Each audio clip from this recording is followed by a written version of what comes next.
Inilah alasan mengapa Presiden Jokowi menolak pembangunan jembatan Selat Sunda.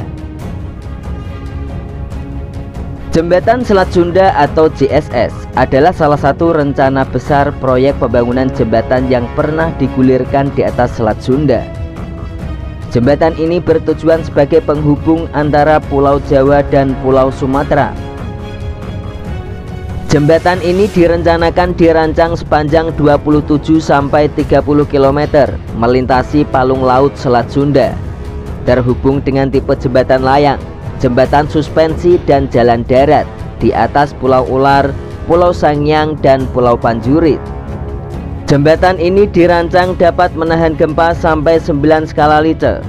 Ide jembatan ini berawal dari gagasan Profesor Zudiatmo. Beliau adalah seorang guru besar di Institut Teknologi Bandung atau ITB pada tahun 1960. Disebut dengan nama Trinusa Bima Sakti yang berarti penghubung antara 3 pulau, yaitu Pulau Sumatera, Pulau Jawa dan Pulau Bali. Pada tahun 1965, Soekarno sebagai Presiden Republik Indonesia memerintahkan kepada ITB agar melakukan uji coba dan mendesain jembatan penghubung antara Jawa dan Sumatera, di mana hasil dari percobaan tersebut berupa sebuah terowongan panel yang pada awal Juni 1989 terselesaikan dan diserahkan kepada Soeharto selaku Presiden Republik Indonesia pada saat itu. Pada tahun 1997, Soeharto memerintahkan kepada B.J. Habibie selaku Menristek agar mengerjakan proyek yang diberi nama Trinusa Bima Sakti. Habibie memerintahkan Wiratman Wangsadinata, guru besar dari ITB, agar melakukan riset teknologi jembatan ke Eropa. Berdasarkan kajian, pembangunan jembatan Selat Sunda membutuhkan 17.000 ton baja serta 50.000 tenaga kerja pengelas dengan biaya 100 triliun rupiah. Profesor Wiratman Wangsadinata melakukan pengkajian uji coba dan mendesain kembali jembatan tersebut. Pada hasil pengkajian menyatakan bahwa penghubung dengan melalui sebuah jembatan ternyata lebih layak bila dibandingkan dengan terowongan bawah laut. Presiden Soeharto akhirnya memilih jembatan karena lebih monumental. Namun pada kenyataannya rencana besar ini harus terhenti karena adanya krisis ekonomi pada tahun 1998. Lalu pada masa pemerintahan Presiden SBY dilakukan revisi Peraturan Presiden Nomor 67 Tahun 2005. Maka dibentuklah kembali kelompok studi kelayakan yang terdiri dari 10 teknisi, tata ruang dan keekonomian serta sosial.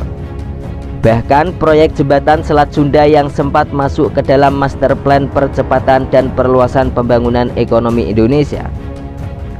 Pada tahun 2007, Klub Arta Graha bersama pemerintah Banten dan Lampung membentuk konsorsium PT Graha Banten Lampung Sejahtera. Pada tahun 2007, Klub Arta Graha bersama pemerintahan Banten dan Lampung membentuk konsorsium PT Graha Banten Lampung Sejahtera yang mayoritas sahamnya dikuasai grup Arta Graha. Kemudian pada tahun 2009, konsorsium menyerahkan hasil prastudi kelayakan kepada pemerintah. Sementara itu, Institut Teknologi 10 November menolak pembangunan jembatan Selat Sunda meskipun sudah terdapat hasil uji coba kelayakan. Ditambah lagi dengan kebutuhan transportasi yang sangat besar antara Pulau Jawa dengan Pulau Sumatera, Presiden Indonesia ke-7 Presiden Joko Widodo menolak pembangunan jembatan ini dengan alasan karena jika jembatan ini dibangun, kesejahteraan rakyat sekitar Merak dan Bakauheni akan menjadi sulit tercapai. Misalnya harga tanah akan naik berkali-kali lipat dari harga semula dan masyarakat sekitar pelabuhan tidak bisa lagi membuka usaha di pelabuhan karena lalu lintas yang semula melalui kapal laut di pelabuhan Merak dan Bakauheni akan beralih menggunakan jembatan Selat Sunda. Ditambah lagi jika memang tetap dibangun, perkembangan ekonomi Indonesia seolah-olah terpusat hanya pada Pulau Sumatera, Jawa dan Bali. dan tidak sesuai dengan konsep kemaritiman Presiden Joko Widodo. Belum lagi diperlukan dana investasi yang besar dan teknologi yang tinggi, karena jembatan ini dibangun melewati palung Selat Sunda dan rawan goncangan gempa karena berdekatan dengan Gunung Anak Krakatau. Gabungan Pelaksanaan Konstruksi Nasional Indonesia atau Gapensi pada Juni 2019 kembali mengangkat wacana pembangunan proyek jembatan Selat Sunda.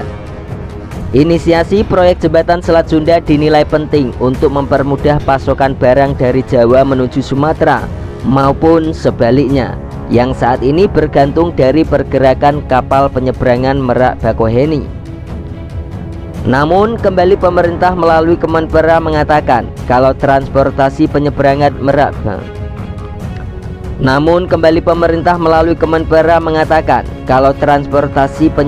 Merak Bakauheni masih lancar-lancar saja, dan dana sebesar itu dapat digunakan untuk membangun bagian Indonesia yang lain yang belum terjamah pembangunan.